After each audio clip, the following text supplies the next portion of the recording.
여러분들의 종목 고민들을 속 시원하게 풀어드리는 주챔쇼 진행의 문현진 멘토입니다. 오늘도 많은 종목들이 좀 조정이 들어가고 있는 것 같습니다. 종목 빠지고 있죠. 그러다 보니까 여러분들 종목 고민들 깊어지고 계실 텐데요.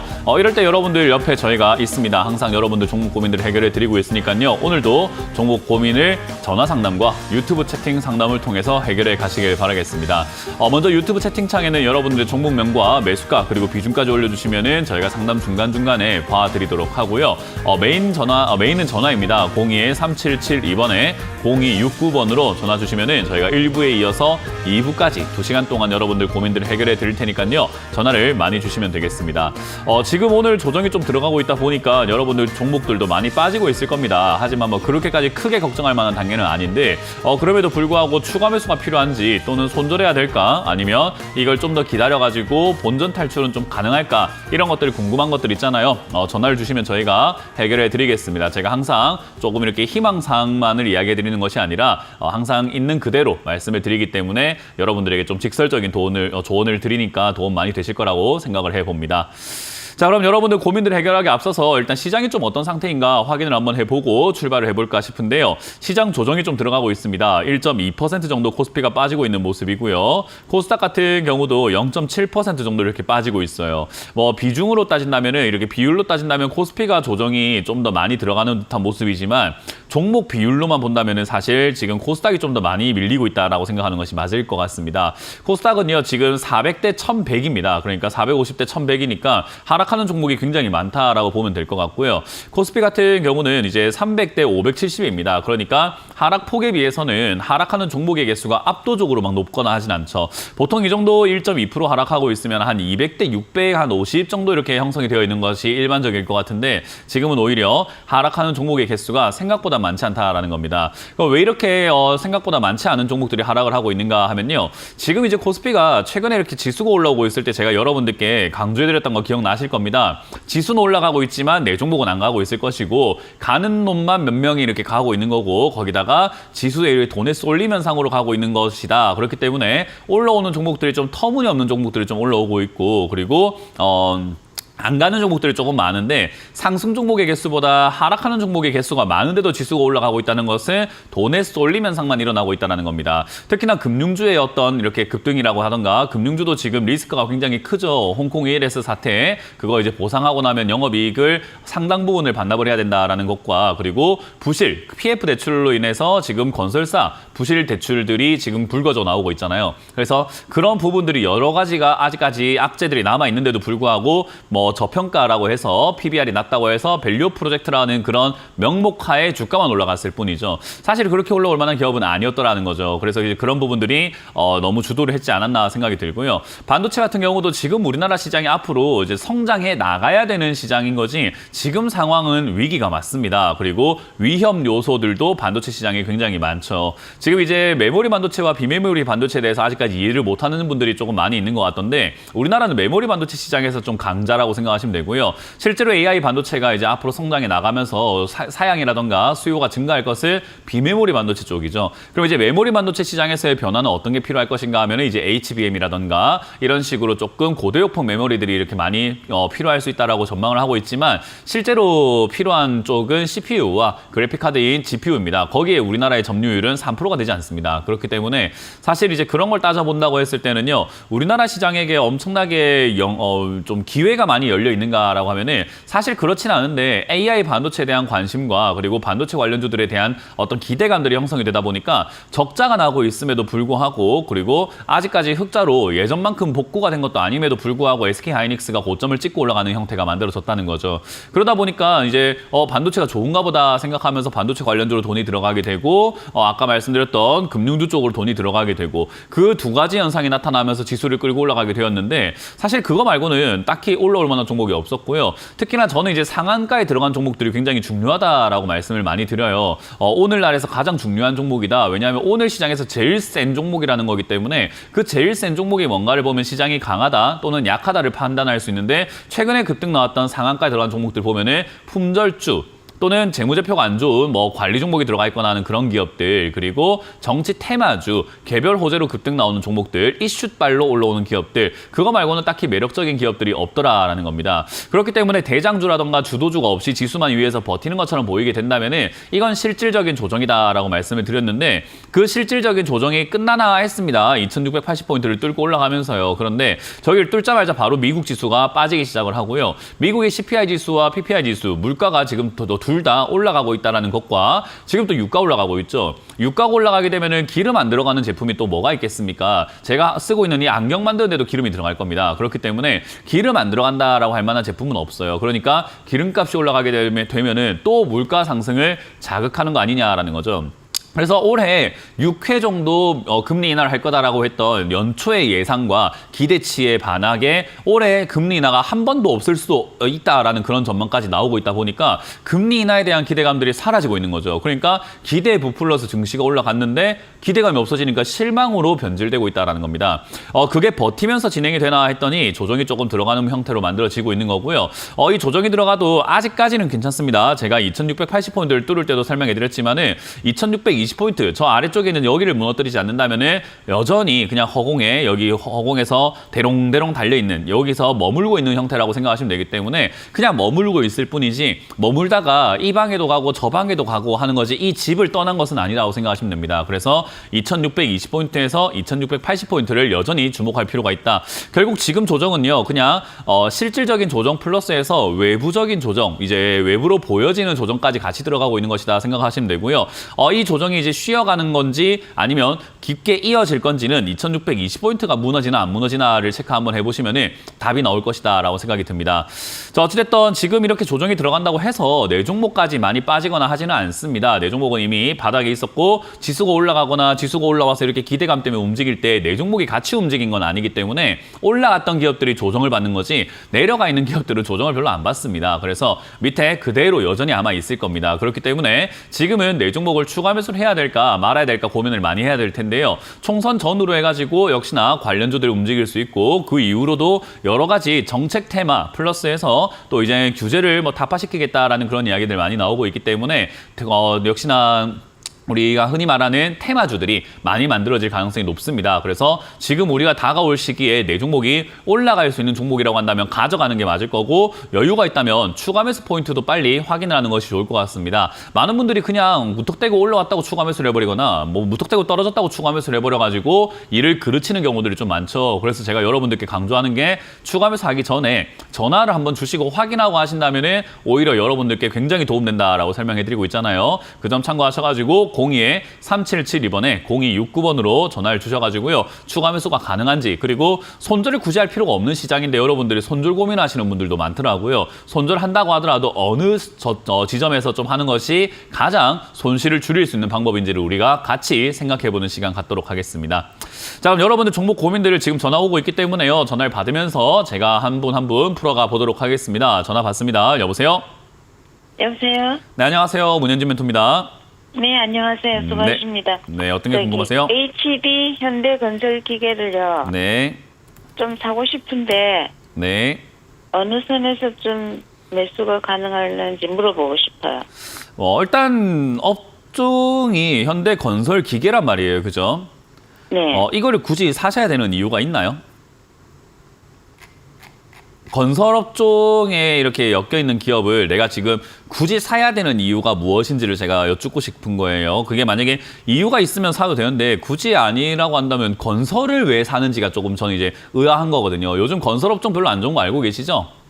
네. 근데 이제 건설을 사겠다고 하신 거란 말이에요. 그러니까 그 이유가 있어야 될 거 아니에요, 그러면. 그러면 이유 없이 그렇게 사겠다라고 한다면 건설업종이 안 좋은데 왜 사는 거죠? 그러니까 그게 이제 궁금한 거예요. 만약에 이걸 진짜로 사야 되는 이유가 있어서 내가 네. 지금 이걸 안 사면 우리 뭐 자녀가 뭐 지금 협박을 받고 있어요. 아니면 이걸 안 사면 내가 지금 진짜 뭐 지금 뭐 뒤에서 누가 이렇게 나를 지금 협박을 하고 있기 때문에 안 돼요. 이런 느낌이면은 예, 그럼 뭐 사야죠라고 될 것 같아요. 이거 안 사면 뭐 조상님이 뭐 나한테 뭐 천벌 내린다고 했어. 이런 느낌이면은. 근데 우리가 단순히 생각해 볼 때 지금 이거 말고 지금 2천 몇백 개의 종목들이 다른 게 많잖아요. 그죠? 선택지가 아직 네. 다른 게 많이 있단 말이죠. 근데 네. 뭐 물론 이게 차트상으로도 많이 내려와 있고 한데 다른 것도 좋은 게 많이 내려와 있긴 해요. 돈 잘 벌는데 내려와 있는 기업들도 있어요. 근데 지금 건설업종 자체가 4월 위기설이라는 이야기 들어보셨어요? 네. 안 들어보셨어요, 혹시? 들어봤어요. 네, 요즘에 지금 뉴스에서 4월 위기설이라고 해가지고 우리나라 PF 대출부터 해서 지금 중소형 건설사들이 엄청 부도가 나고 있거든요. 뉴스에서는 우리가 정확하게 다루고 있지 않은데 그 이유는 모르겠지만 지금 1월부터 해서 2월 그리고 3월 초까지 해가지고요. 작년에 부도 났던 기업의 거의 2배 이상이 부도 나고 있어요. 그러니까 3개월 만에 지금 엄청나게 많은 건설사들이 무너지고 있다는 거예요. 그러니까 그 무너지고 있는 상황에서 이 건설사들이 무슨 행동을 했는가 봤더니 빚을 일부러 져놓고 그냥 고의 채무를 만들어가지고 그냥 모르겠다고 그냥 뭐 파산해버리고 있는 상태인 거죠. 그러니까 은행 입장에서는 돈을 못 받아내고 있는 상태인 거고 그리고 요즘에 이제 분양도 미분양 엄청 속출하고 있는데 아직까지도 분양돼야 되는 그 아파트들이 올해 굉장히 많이 남아있다고 하는데 그거 전부 다 보류시키고 있는 상황인데 보류할 때마다 건설사는 이자를 내야 되는데 그거 못 내고 있는 상황인 거예요. 그러니까 그런 상황에서 건설 기계를 만들고 있는 이름부터가 건설 기계잖아요. 그죠? 네. 건설 기계를 만들고 있는 이 회사를 사야 되는 이유가 제가 뭔지를 지금 다시 한번 질문을 드릴게요. 이유가 있으세요, 혹시? 외국에 지금 우크라이나나 이렇게 저기 전쟁이 있잖아요, 지금. 네. 그래 이제 그게 이제 종전이 되면은 네. 이 기계들이 많이 필요하다고 하는 것 같은데. 종전 언제 돼요? 그거는 아직 모르죠. 그러면 뭐 언제 지금 예상하시고 지금 사시려고 하는 그러니까 왜 이걸 사시냐고요? 그 종전 언제 저는 된지도 그게 모르고 국내 건설 건설하고는 좀 분위기가 다른 줄 알았어요. 다른 줄 알았어요. 어디 네. 가요? 뭐가 다른 줄 알았어요? 우리나라 건설하고는 분위기가 다른 걸로 알고 있었어요. 그 어디가? 현대 건설 기계라는 게. 건설 기기라는 게 우리나라 그거랑 좀 다른 것 같아요. 네, 그건 줄 알았어요. 다 그런 줄 알았어요. 네, 좀 보면 되잖아요. 그럼 분석을 하면 되잖아요. 그죠? 네, 그러니까 이게 지금 우리가 매수를 한다라는 것 자체가 좀 분위기를 좀 생각하고 하는 게 좋은 게 만에 하나 이게 진짜 우리나라 건설 그거랑 완전히 달라가지고 제가 뭐 잘못 알고 있거나 아예 이렇게 우리나라 쪽이랑 상관없는 기업이다라고 하더라도요. 주식시장에서는 연대 책임 같은 게 있어요. 뭐냐면 같은 업종에 있으면 같이 빠져요. 이해가 되세요? 네. 건설업종이 다 안 좋다면요. 얘가 나는 상관없는데 라고 해도 빠져요. 그게 우리나라 주식시장뿐만 아니라 전 세계 주식시장의 특징이에요. 그게 우리가 흔히 말하는 섹터라고 하잖아요. 섹터, 그죠? 네. 같은 섹터에 엮여 있는 것만으로도 그냥 얘가 우리나라 하는 거 아니고 우크라이나 하는 회사야. 그러니까 난 좀 빼주라. 난 건설기계라는 이름이 붙어 있고 건설업종이긴 한데 난 좀 빼도 라고 해도 증권사에서 바로 손절해버린다 이 말이에요.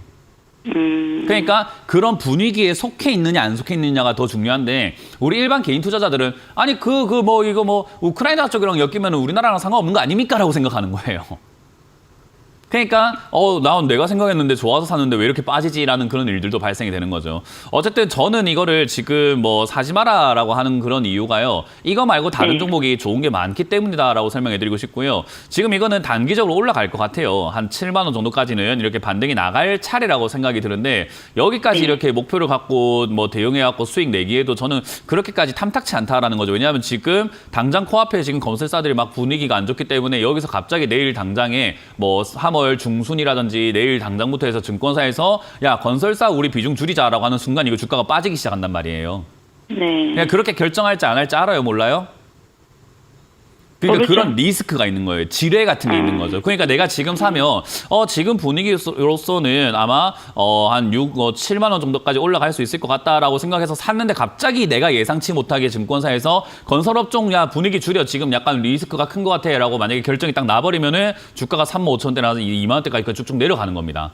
그러니까 저는 그런 리스크가 있는 기업을 굳이 사실 이유가 있냐라는 질문을 다시 한번 해보고 싶네요. 그건 스스로 결정하시길 바라겠고 저는 매수 안 하는 걸로 다른 종목 사시는 게 지금은 좋은 시기라는 전략을 드려보도록 할게요. 네, 감사합니다. 네, 고맙습니다. 다음 상담 이어가겠습니다. 여보세요? 예, 수고하십니다. 네, 안녕하세요. 문현지 멘토입니다. 예, 어떤 게 궁금하세요? LG 첩보도요. 다시 한번 말씀해 주세요. LG 첩보도. NC소프트요. 예. 네, 매수가랑 비중이요. 19만 원 20%요. 19만 원에 20%요. 예. 아, 또 이거 누가 방송에 추천했어요? 아니요. 그러면요. 직접 탔습니다. 아, 직접 사셨어요? 예. 뭐 좋다고 판단하신 건가요? 아니 뭐 대형주로 좀 많이 내려가서 대형주인데 많이 바닥이 내려가서 이런가. 사셨어요? 예. 알겠습니다. NC소프트, 예, 뭐 제가 방송에서 하루 이제 이야기를 많이 해가지고 좀 안타깝네요. 대형주 왜 대형주 빠진 것 중에서 NC소프트를 자꾸 사실까? 저는 그게 좀 안타깝습니다. 이제 뭐 했던 이야기를 또 하는 거라서 제 방송을 보신 분들은 그냥 한번 더 들으시면 될 것 같고 안 들으신 분들은 그냥 처음 들으니까 알고 가시면 될 것 같아요. NC소프트 지금 망하고 있습니다. 그냥 딱 깨놓고 이야기하면 망하고 있어요. 이게 복구가 되고 뭔가 회복이 되고 변화가 생길 때까지는요 시간이 좀 많이 걸릴 것 같아요. 일단 게임계에서는 이 NC소프트라고 하는 회사가 굉장히 유망한 회사였고 굉장히 굳건한 회사였고 강력한 회사였던 거죠. 왜냐하면 돈도 많이 벌고 사실 이 회사가 만들고 있는 이제 리니지라고 하는 회사 게임 자체가 게임성을 떠나가지고 수익성이 굉장히 좋았기 때문에 그 정통성을 이어서 오고 있었는데 이제 이때까지 해왔던 게이머들에 대한 만행들이 쌓이다 보니까는 이제 충성 팬이라고 해요. 이 회사를 충성을 막 가지고 이렇게 했던 팬들과 이제 게임을 하면은 당연히 유튜버들이 생기게 되거든요. 이 게임을 가지고 유튜브 컨텐츠를 만들어 가지고 조회수를 이렇게 만들어내서 수익을 창조하는 뭐 어떤 유튜버들이 생기게 되는데 그런 유튜버들조차 리니지라는 게임의 배신감을 느끼고 NC소프트라는 회사의 배신감을 느끼고 지금은 전부 다 떠나고 있어요. 그게 이제 매출로 그냥 바로 이렇게 직결타로 받고 있는 게 이제 한 1년에 8천억씩 벌던, 그러니까 3천억에서 막 4천억 이렇게 벌던 회사가 지금은 분기별로 뚝뚝뚝뚝 떨어지더니 이번 4분기에 영업이익이 39억을 예상하고 있거든요. 39억을 1년으로 환산했을 시에는 한 120억밖에 안 돼요. 한 150억 정도가 되겠네요. 그러니까 한 150억으로 줄어든 거예요. 3천억 벌던 회사가 150억으로 줄었다고요. 그 어느 정도 수준인지 좀 감이 오세요, 혹시? 3천억을 벌던 회사가 150억으로 줄었어요, 돈벌이가. 근데 그 돈벌이가 줄어든 것도 앞으로 더 줄 가능성이 높은 거죠. 왜냐하면 게임은 나 혼자만 해가지고는 재미가 없어요. 다 같이 해야지 재미가 있다는 거죠. 나 혼자만 하는 게임이 나만 세지면 뭐합니까? 아무 재미가 없겠죠. 1000명이 하는 데서 1등이어야 재밌는 거고 10,000명이 하는 데서 1등이어야 재밌는 거죠. 그러니까 많이 하면 많이 할수록 흥행하는 게 게임인 건데 지금 NC는 만드는 게임마다 망하고 있고요. 만들어진 게임도 망하고 있어요. 그래서 NC를 지금 싸다고 사기에는요, 이 게임계에 대한 이해를 좀 못하고 있다 생각이 듭니다. 게임은 결국 소비자가 게이머들이에요. 근데 우리가 다른 게임이라든가 그러니까 다른 산업이면은 우리 회사의 제품이 좀 인식이 안 좋으면 다음 제품 잘 만들면 되고 내가 이 몇몇 부류들이 좀 안 좋아한다고 하더라도 다른 부류들은 또 좋아할 수 있지 않느냐라고 해서 운영을 해 나갈 수 있는데 게임은 안 그래요. 게임은 돈 쓰는 사람들은 한정적이고 게임을 하는 사람들만 하고 있는 것뿐인 거죠. 특히나 저 같은 경우도 NC소프트에서 만든 게임을 옛날에 아이온인가라는 게임 말고는 안 해봤어요. 리니지도 별로 안 하고 싶고 해서 저는 안 해봤는데 그런 것처럼 안 하는 사람들은 끝까지 안 해요. 그리고 하는 사람들이 계속 남아있기 때문에 돈을 버는데 지금 그게 다 떠나버린 거예요. 다 떠난 사람들이 다시 돌아올 것인가? 얼마나 얘들이 빌고 해야지 돌아올까요?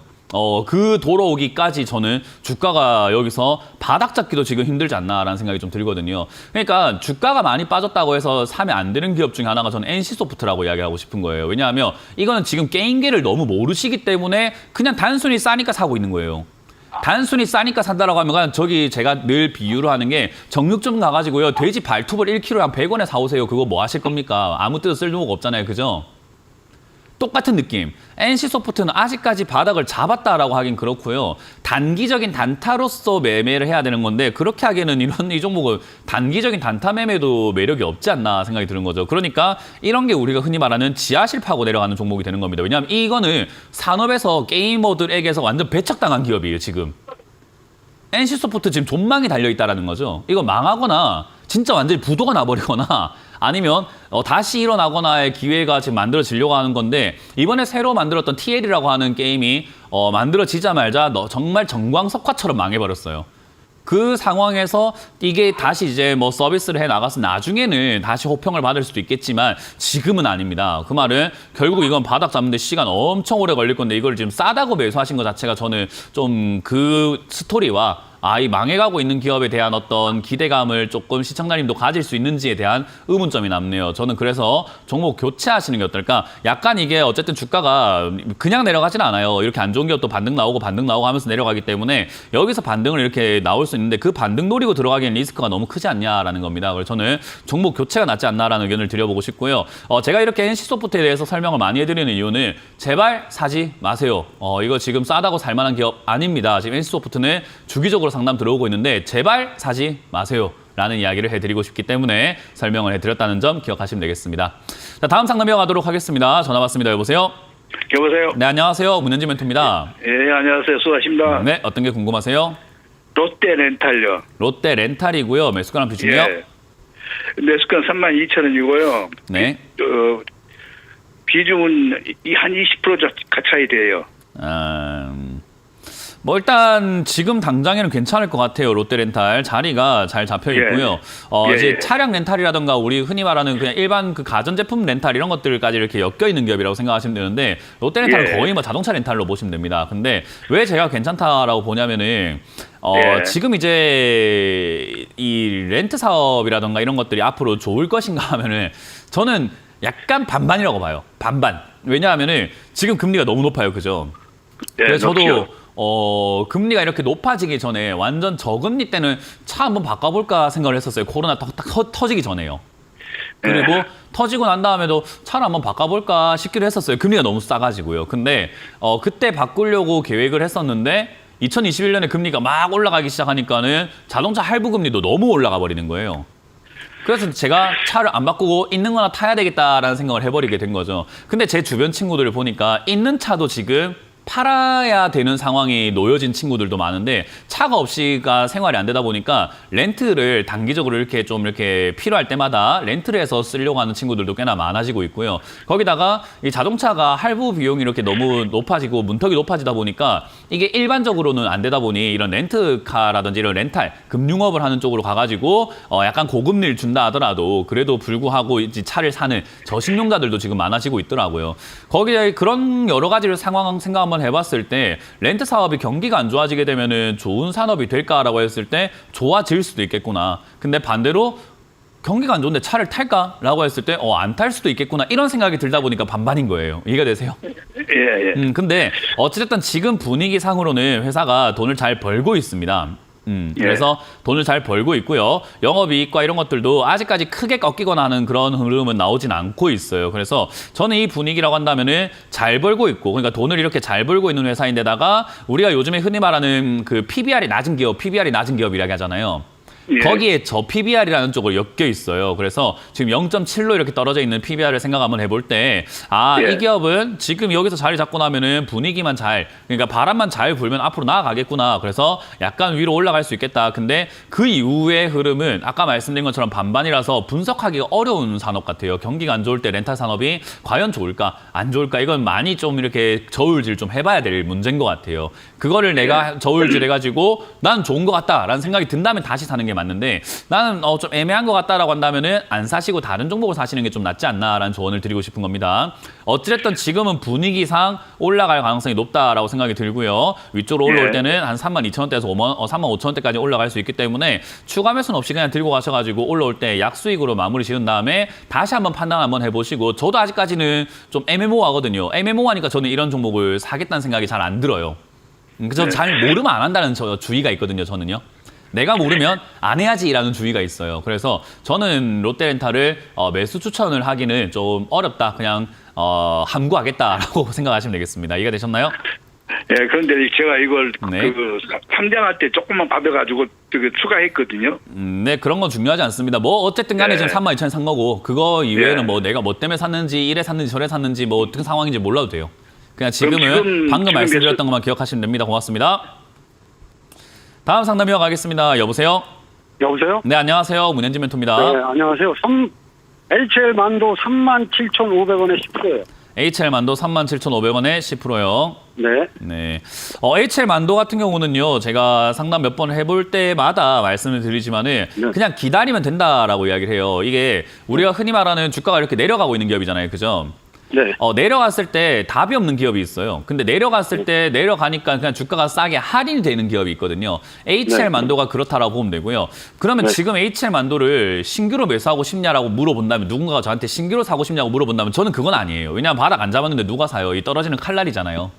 네. 그냥 바닥도 안 잡고 주가가 누가 봐도 이렇게 기울어 있잖아요. 그냥 이렇게. 지금 보세요, 한번. TV를 보시면은 그냥 누가 봐도 저렇게 기울어서 그냥 이렇게 내려가고 있는 기업이잖아요. 그죠? 네. 이걸 누가 사요? 왜 사요? 바보지 사는 게. 그러니까 왜 샀냐는 거지. 사면 안 되는 기업이에요, 원래는. 근데 샀으니까 가져가라는 거예요. 안 사는 게 베스트고, 안 사는 게 베스트였는데 일단 샀으니까 손해볼 만한 기업은 아니니 가져가라는 겁니다. 물론 더 좋은 매수 포인트는 나중에 나오겠지만 굳이 네. 지금 샀으니까 가져가라는 건데, 이걸 많은 그 투자자분들께서, 시청자분들께서 오해를 하다 보니까 제가 마치 HL 만두를 추천한 것 마냥 생각하시는데, 저는 HL 만두 살 생각 없습니다. 무슨 말인지 이해가 되죠? 네. 샀으니까, 사신 분하고 상담하고 있으니까 이거를 가져가도 좋다, 좋은 기업이다라고 설명해드리는 거예요. 왜냐하면 이거는 좋은 기업인데 손들어면 나중에 두고 후회할 만한 종목이란 말이에요. 그러니까 그냥 들고는 가세요. 하지만 한 가지 배웠으면 좋겠다는 것은, 이런 자리에서 제발 사지 좀 말아라는 겁니다. 아시겠죠? 네. 좋은 기업이지만 더 좋은 타이밍에서 사도 되는 것을 너무 미리 샀다라는 게 너무 아쉽다라는 거고, 어쨌든 지금은 샀으니까 내버려 두시고요. 밑으로 빠져내려간다 하더라도 이 28,000원대에서 3만 원 이하로 내려가면 전 추가 매수 포인트가 나오지 않을까 생각이 듭니다. 일단 25,000원에서 3만 원, 그러니까 요 사이쯤 될 것 같아요. 이 사이쯤에서 자리를 잡으면 그때 추가 매수를 해야 되기 때문에 냅두세요. 저라면은 애초에 안 사고 그때쯤에 신규 매수 한번 해볼까 하고 그냥 기다려버렸을 것 같은데, 샀으니까 저기까지 내려갈 때까지 아무것도 하지 마세요. 무슨 말인지 이해가 되세요?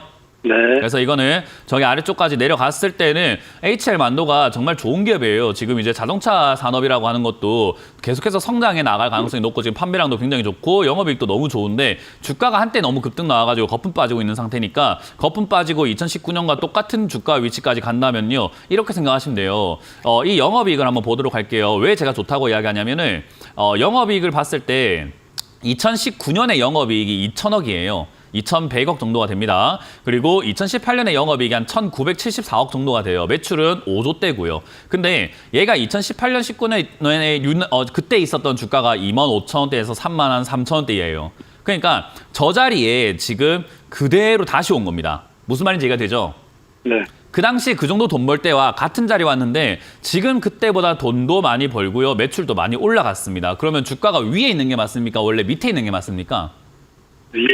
위에 있는 게 맞는데 2018년과 지금 똑같은 대우를 받고 있다는 거예요. 그러니까 이런 게 저평가가 되는 거예요. 그러니 이럴 때 우리가 사서 들고 가는 게 유리한 건데, 이제 여기서 매수를 미리 하셨기 때문에 저는 그냥 들고 가라라는 거고, 요게 만약에 한 25,000원대 내지 이 32,000원대 요 사이쯤만 내려온다면은 저는 그때는 이제 추가 매수를 한다거나 비중을 좀 늘리는 것이 좋다 생각하니까는 가져가라는 의견을 드릴게요. 지금 이거는 사서 고생하고 계시는 겁니다. 아시겠죠? 네. 그래서 이거는 그냥 기다리세요. 이거 기다리면 25,000원에서 3만 자리 잡으면 충분히 수익 낼 수 있으니까 시간이 돈으로 바뀌는 그런 종목이라 생각하시면 될 것 같습니다. 네. 네, 고맙습니다. 자, 상담을 잠시 쉬었다가요, 이번 주 강연회가 준비가 되어 있습니다. 이번 주 강연 어디서 열리는지 체크 한번 해보고 다시 돌아오도록 하겠습니다.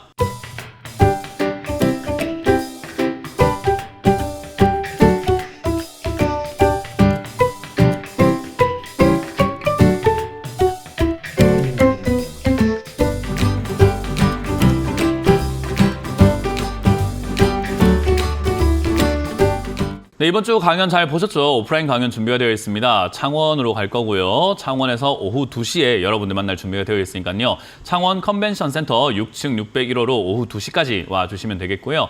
일요일은 제가 천안으로 갑니다. 천안에 가서 여러분들 또 만날 준비가 되어 있습니다. 천안 축구센터 본관동 3층 소세미나실에서 여러분들 만날 준비가 되어 있으니까요. 많이들 오셔가지고 오프라인 강연도 재밌게 즐겨주시면 되겠습니다. 자, 그럼 여러분들 종목 고민들 유튜브에 올라온 종목들 많이 있습니다. 그 종목들을 제가 한번 살펴보도록 하겠습니다. GS 리테일 26,350원에 매수를 하셨고요. 1인 가구 증가 그리고 저점이기 때문에 좋다라고 생각하고 있다라고 이렇게 알고 있다 하셨는데 맞습니다. 지금 그래서 좋은 기업이고요. 지금 이제 대응 전략 부탁드린다라고 했는데 이것도 가져가면 되는 기업인 거죠.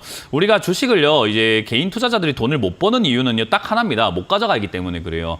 가져가면 되거든요. 근데 우리가 왜 못 가져가냐면 빨리 돈 벌고 싶다라는 생각 때문에 못 가져가죠. 주식은요 빨리 돈 버는 것보다는 많이 확실하게 버는 게 제일 중요한 겁니다. 그럼 어떻게 버는 게 제일 좋은가? 올라갈 만한 기업을 사놓고 기다리면 되는 겁니다. 아마 이거 25억 광년 속의 광년의 고독이라고 하셨는데 어떤 직업을 가지셨는지 모르겠지만 우리가 흔히 말하는 진짜 전업 투자자, 주식으로 돈을 벌어가지고 빨리 먹고 살아야 되는 그런 사람들이 아니고 본업이 있으시다라고 한다면 그 본업을 충실하시면 됩니다. 적금 넣어도 이렇게 1년을 가져가거나 2년 가져가거나 하면서 우리가 이렇게 살아가는데 주식은요 한 달 가져가도 되게 힘들어하고요. 2달 가져가도 되게 힘들어하는 그런 형태들이 만들어지게 되죠. 6개월 막 가져가는 것도 힘들어하고요. 그러니까 주식을 우리가 원래 멀리 봐야 돼요. 근데 이건 제가 이야기하는 게 아닙니다. 이 주식으로 돈 벌었던 모든 부자들의 책을 한번 보세요. 여러분들 제가 이야기하는 게 아니라 뭐 제가 무슨 대단히 뭐 대단한 사람이라고 뭐 여러분들께 이런 이야기를 하겠습니까? 워렌 버핏이라던가 짐 로저스라던가 우리 흔히 말하는 국내에 있는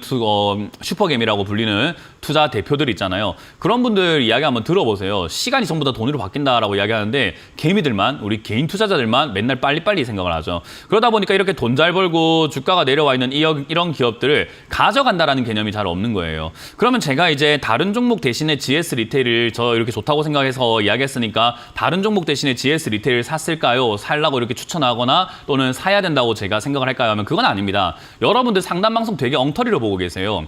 상담 방송은요 뭐냐면 GS 리테일이라는 종목이 들어왔기 때문에 GS 리테일에 대한 정확한 분석을 해드리고 있는 거지 다른 종목을 사는 게 맞는 거지 왜 GS 리테일을 삽니까? 라는 거죠. 근데 우리는 GS 리테일이라는 종목을 상담을 하고 있다 보면은 제가 보기에는 진짜 좋은 거 맞거든요. 근데 저한테 사라고 할 거냐 살 거냐라고 하면 아니요 안 살 겁니다. 다른 게 많이 좋은 게 있잖아요. 그러니까 기회비용이라는 게 있는데 왜 GS 리테일을 가져가야 되냐는 거죠. 근데 우리는 남이 물려있는 상담을 보면서 문현진이 저거 좋다고 했으니까 내가 지금 사도 되겠지라는 착각을 합니다.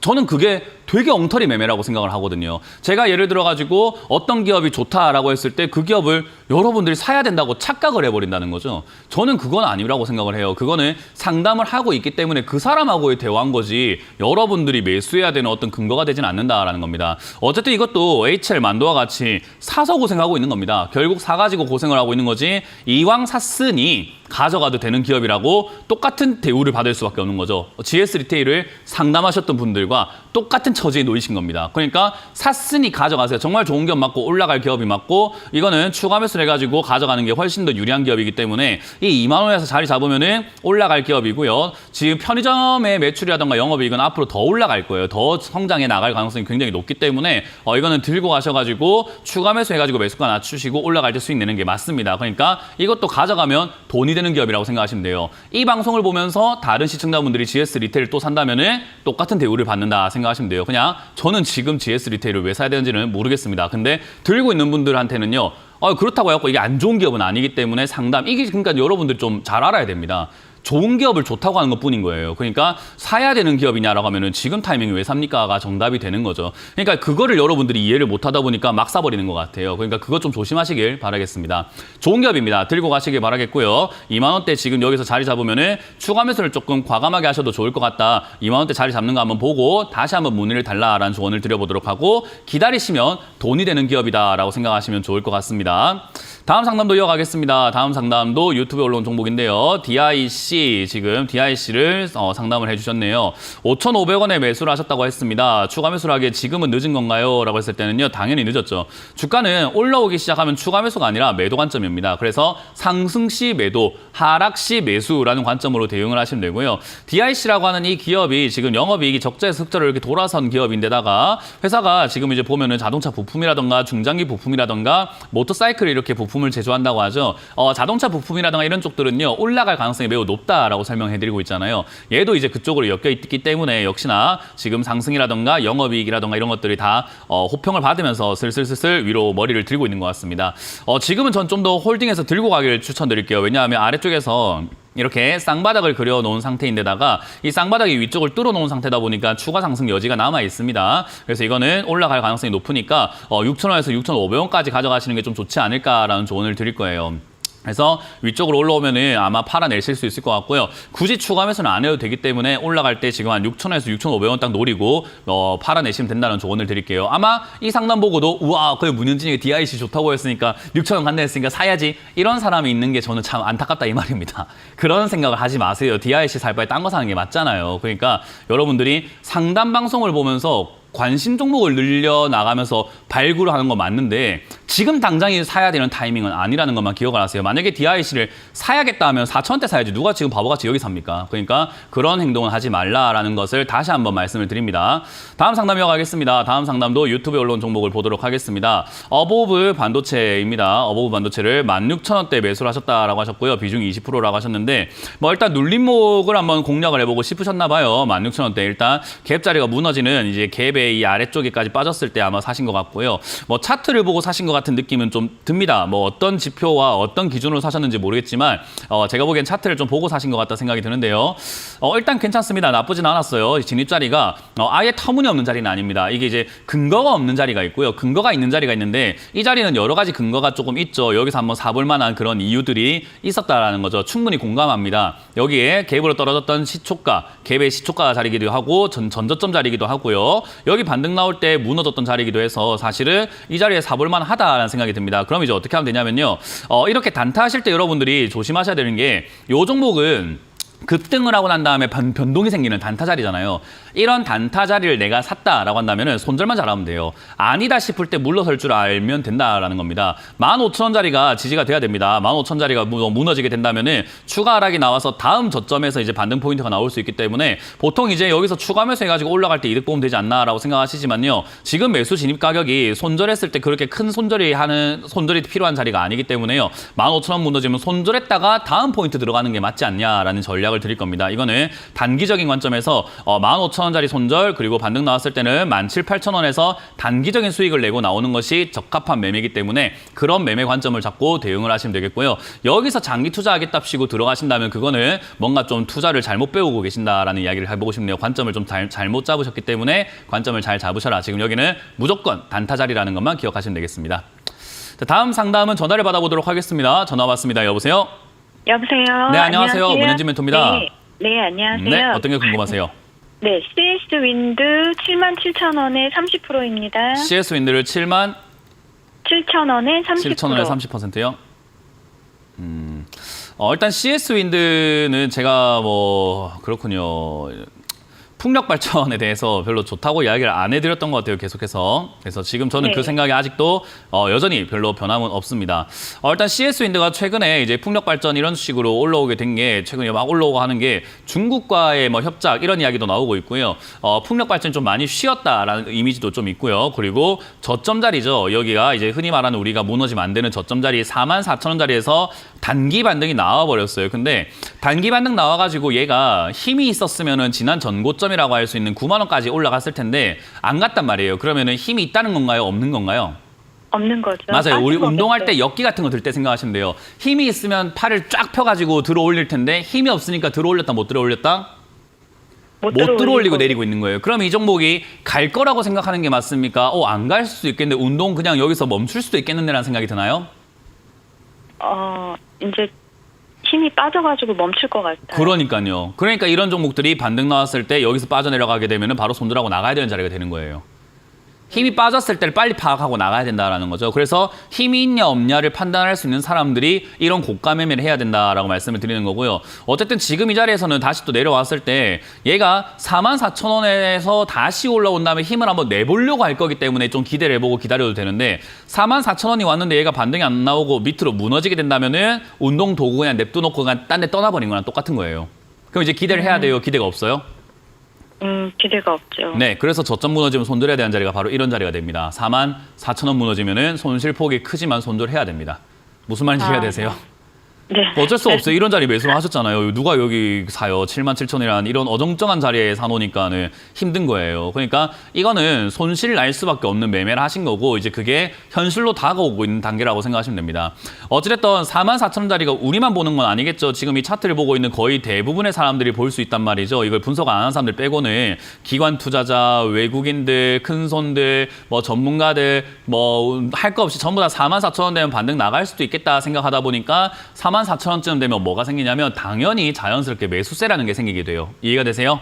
네. 저기가 지지가 될 것이야 라고 하는 기대감들이 형성이 되기 때문이에요. 그래서 그 매수세로 인해서 여기서 하락이 좀 멈추는 듯 하다가 반등이 나갈 텐데 그 반등이 만약에 다음번에도 6만 원을 돌파하지 못하거나 7만 원까지 올라가지도 못하고 또 빠지기 시작하면 그때는 뭐 하는 게 좋을까요? 44,000원에 손절할래요? 그때 손절할래요?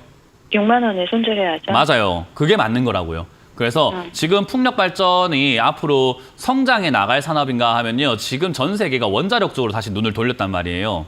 네. 만약에 원자력 쪽으로 이렇게 눈을 돌려져 있는 상태에서 풍력이 다시 성장할 수 있는가 하면요. 성장이 될 것 같지는 않고 지금 해오고 있는 사업 정도가 유지가 될 것 같아요. 풍력을 안 하면 안 되니까 하긴 해야 되니까 할 텐데 지금 이제 원자력 발전 쪽으로 전부 다 가고 있고 소형 모듈 원전이라고 하죠. SMR 쪽으로 전부 다 관심을 갖고 있어가지고 이거는 다시 날아가기는 지난 과거의 영광처럼 다시 날아가긴 좀 힘들 것이고 시세 내긴 좀 힘들 것 같다. 그래서 이거는 제 생각에는 시간의 문제지 44,000원은 무너질 것 같다는 전략을 드릴 거니까 반등 시 잘 매도하시길 바라겠습니다. 이해가 되셨나요? 네, 감사합니다. 네, 고맙습니다. 다음 상담 이어가겠습니다. 여보세요? 여보세요? 네, 안녕하세요. 문현진 멘토입니다. 안녕하세요. 네, 어떤 게 궁금하세요? LG 디스플레이요. LG 디스플레이고요. 매수가랑 비중이요? 네, 11,290원에 10%요. 11,290원에 10%. 네, 타점이 잘못 들어간 것 같아서. 타점을 정말 잘 잡으셨는데 어떻게 잘못 들어갔다고 생각하시는 거죠? 아니, 이게 개인 투자자들의 저기가 가장 계속- 큰 문제가 뭐냐면 내가 사고 난 다음에 조금 빠지면 타점이 잘못됐다고 생각을 해요. 아니 이게 역배열인 것 같아서. 역배열인 게 왜요? 역배열인 건 상관없어요. 우리가 흔히 말하는 제가 이제 오프라인 강연을 해서 요즘에 이야기하는 건데 제가 이렇게 10년 차 전문가 생활을 하고 있는데요. 개인 투자자들을 이제 오프라인 강연을 통해서 한 3만 명 정도를 만난 것 같아요. 그렇게 3만 명 분 만나면서 제가 이렇게 한 분 한 분 물어본 건 아니지만 강연 갈 때마다 주식을 왜 안 되느냐, 어떻게 하셨느냐 이런 걸 물어보면요. 3만 명이 전부 다 입을 모아서 이야기하는 게 뭐냐면 저는 시장에서 하지 말라는 거 하나도 안 했습니다. 시장이 다 좋다고 한 걸 샀고요. 시장이 해라는 것만 했습니다. 정배열만 했고요. 뭐 5일선 타고 가는 거, 3일선 타고 가는 거, 외국인 기관 수급 좋은 것만 샀습니다. 시장이 알려주는 대로만 했는데 나는 왜 계좌가 박살나나요? 라고 이렇게 많이 이야기를 하시더라고요. 거의 대부분의 공통점이에요. 아마 이 방송을 보고 계시는 모든 시청자분들도 아마 방송에서 하지 말라는 거 아마 안 했을 겁니다. 해라는 것만 아마 했을 거예요. 좋다고 하니까 했을 거고 괜찮다는 것만 했을 거예요. 근데 문제는요. 좋다는 것만 해가지고 돈 번 사람은 한 명도 없어요. 근데 반대로 있잖아요. 시장이 안 좋다고 하고 안 된다고 하는 것만 해가지고 돈 번 사람은요. 슈퍼개미들이 정말 많습니다. 제가 뭐 이름을 거론하진 않겠지만 어쨌든 슈퍼개미라고 불리는 분들이 굉장히 많아요.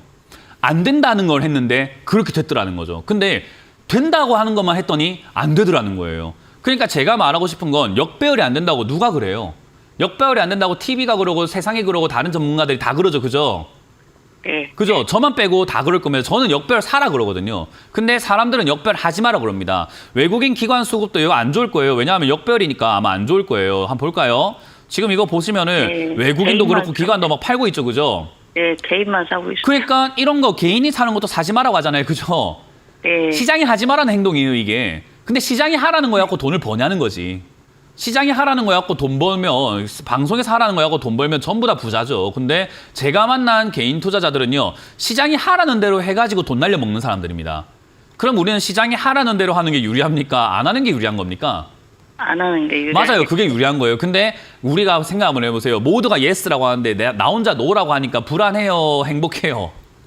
불안하죠. 그러니까 이걸 사놓고 가져가지 못하는 거예요. 아, TV를 보니까 LG 디스플레이 이런 거 사지 말래. 어떤 사람 강의 보니까 역배열 사지 말래. 아, 정배열 사야 되는 거야. 아, 어떤 사람 맨날 급등져 가지고 자랑하니까 저런 거 사야 되는 건가. 아, 이평선 가지고 외국인 기관 수급 바래. 아, 이거 다 안 좋은데 이거 하지 말아야 되는 건가. 하루하루 그렇게 불안에 떨다가 뭐 하게 되냐면 팔아버립니다. 그럼 주가가 어떻게 될까요?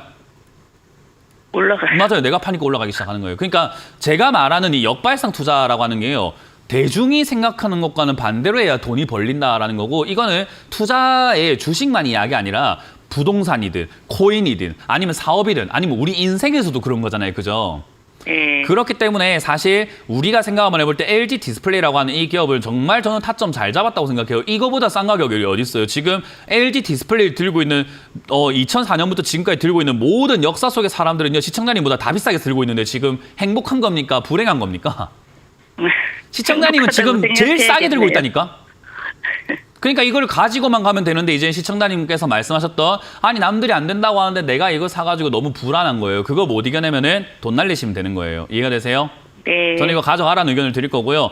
디스플레이 네. 이거 지금 적자가 나고 있습니다. 근데 적자가 흑자로 돌아설 가능성이 매우 높고요. 디스플레이 산업 지금 전 세계적으로 지금 관심사가 많고 삼성도 LG도 투자한다고 하니까 아마 저는 뒤에 이렇게 올라갈 가능성이 매우 높다고 봅니다. 지금 이 가격 잘 샀는데 저는 이거를 지금 팔아낸다면 너무 나중에 시간이 지나서 억울하지 않을까라는 조언을 드리고 싶네요. 그냥 홀딩 의견 드리겠습니다. 너무 잘 샀습니다.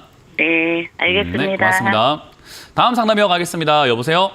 네네. 네, 안녕하세요. 문현진 멘토입니다. 네네. 네, 어떤 게 궁금하세요? 효성 첨단 소재.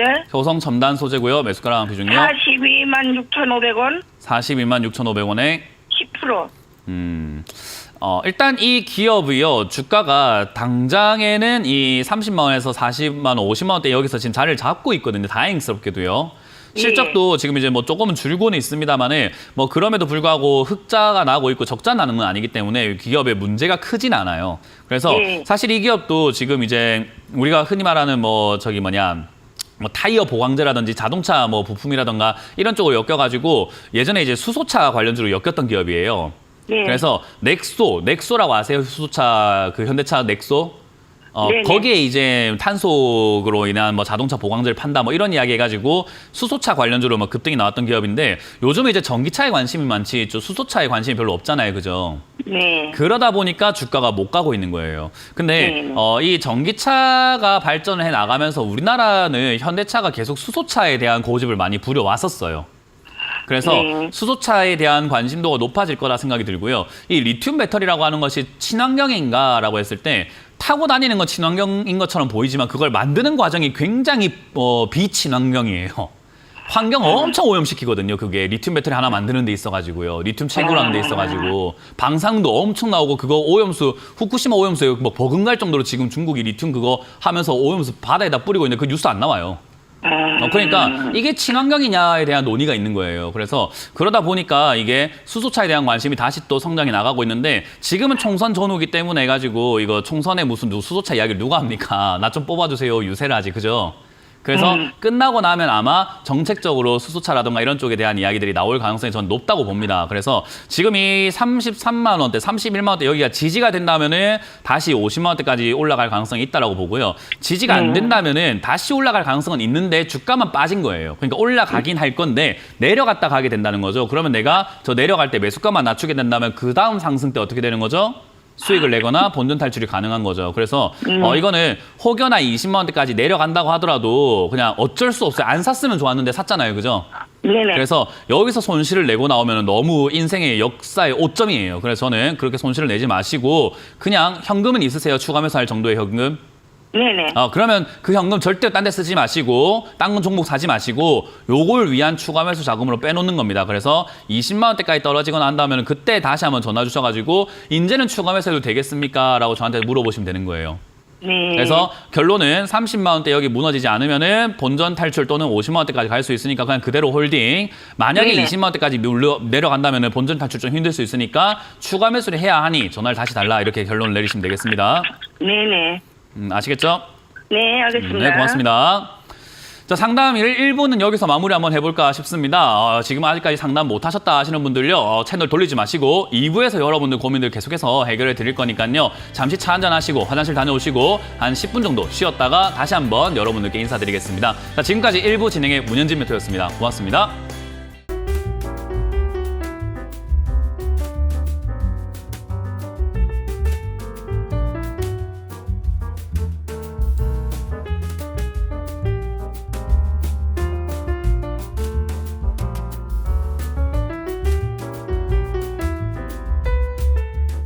이런 문자나 전화 받으신 적 있나요? 이런 카카오톡 채널을 보신 적이 있나요? 텔레그램에서 개인적으로 연락을 받으신 적이 있나요? 주식 챔피언을 사칭하는 카카오톡 채팅방, 카카오톡 채널에 이어 스팸 문자 및 전화, 그리고 텔레그램 사칭까지 발생하고 있습니다. 주식 챔피언은 대표 번호 이외에 다른 번호나 카카오톡, 문자, 텔레그램 등의 연락을 받으신 분들은 즉시 차단하여 주시기를 바랍니다. 큰 피해가 발생하지 않도록 각별한 주의 바랍니다.